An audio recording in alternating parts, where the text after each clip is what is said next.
একদিন স্কুলে টিচার বাচ্চাদেরকে বলল যে তোমাদের কার কী কী স্বপ্ন আছে, তোমাদের ভবিষ্যৎ যে পরিকল্পনার স্বপ্নগুলো তোমরা কাগজে লিখে ফেলো।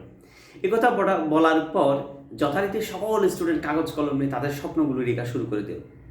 ওখানে একজন স্টুডেন্ট ছিল যার বাবা ছিল ঘোড়াদৌড় যে প্রতিযোগিতা হয় সেই ঘোড়াদৌড় প্রতিযোগিতার ঘোড়াদেরকে ট্রেন আপ করে উনি।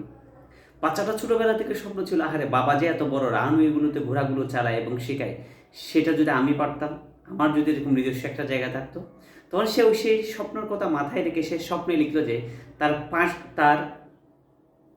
500 একরের একটা ঘোড়া দৌড়ের একটা রানওয়ে থাকবে এবং সেই রানওয়ের মাঝখানে, যে বিশাল জায়গার মাঝখানে তার 5000 স্কোয়ার ফিটের একটা বাড়ি থাকবে। সেই স্বপ্নটা লিখলো এবং লিখে টিচারের কাছে তার স্বপ্নটা জমা দিল।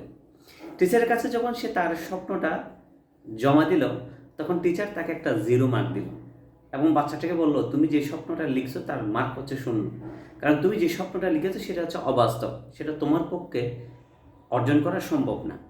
এবং স্টুডেন্টকে বললো যে তুমি আগামীকাল তোমার স্বপ্নটা পরিবর্তন করে আবার লিখে আমাকে জমা দেবে।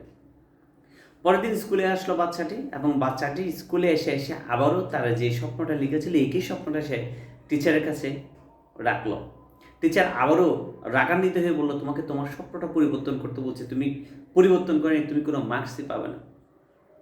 তখন ছাত্রটি উত্তর দিল, আপনি আপনার নাম্বার, আপনার মার্কস আপনার কাছে রাখেন, আমি আমার স্বপ্ন আমার কাছে রেখে দিলাম।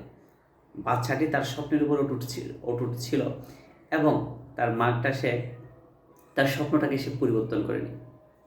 এবং এই যে গল্পটা আমি আপনাদের সামনে বললাম, এটি একটি বাস্তব গল্প।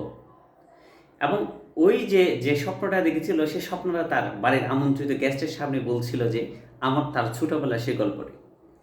এবং তার কিছুদিন পর যে টিচার বলেছিল সে এটা পারবে না, অবাস্তব স্বপ্ন, সেই টিচার সে একই স্কুলের স্টুডেন্টদেরকে নিয়ে তার যে ঘোড়াদৌড় প্রতিযোগিতার, তার যে বিশাল মাঠ, বিশাল রানওয়ে এবং তার যে বাড়ি, সে বিশাল জায়গা এবং বাড়িটি ভিজিট করতে আসলো। এখান থেকে মোরাল অফ দি স্টোরি হচ্ছে, আপনার জীবনে এরকম অনেকগুলো ব্যক্তি আসবে যারা আপনার স্বপ্নটা চুরি করে নিয়ে যেতে চাইবে। আপনার স্বপ্নের মাঝখানে তারা ভিলেন হয়ে দাঁড়াবে।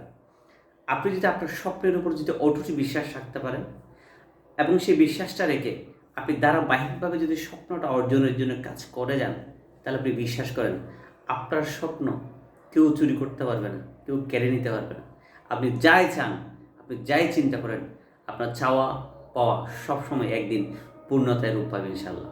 তাই নিজের স্বপ্নের প্রতি অটুট থাকুন, নিজের প্রতি বিশ্বাস রাখুন এবং আপনার স্বপ্নময় যে জীবন, সেই স্বপ্নময় জীবনকে সার্থক করুন।